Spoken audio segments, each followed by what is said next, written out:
there were 3 P's to a foundation, a culture of innovation. Before we can create creative ideas and get innovative concepts with the 3 key variables, it's very important for us to make sure that we are serving a culture of innovation within our organizations. Now, when we think about that, there's 3 P's. Now, the first P is purpose. We need to have a purpose. What is the reason that we're doing these things, right? When we think about food traceability standards that are coming out in 2026, why are we doing this? What are the needs that we need to really serve to make sure that we have a common purpose that we can share throughout the organization? The second piece is being practical. Now, a lot of times we want to take that moonshot. Anyone here heard of a moonshot?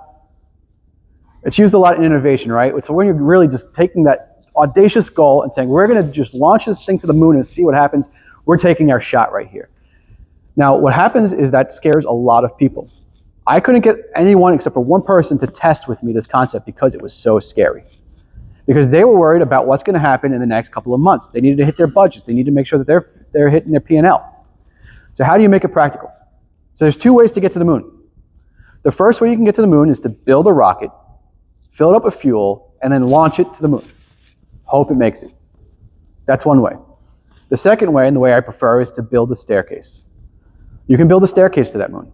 What are the practical steps that you can take to build up to that moonshot? And then lastly, it's about participation, being participatory in your organization. So who are you including?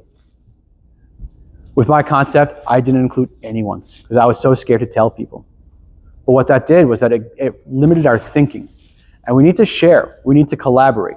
We need to get others in our organizations involved. That's when we get great innovative culture that then allows innovative ideas to go through.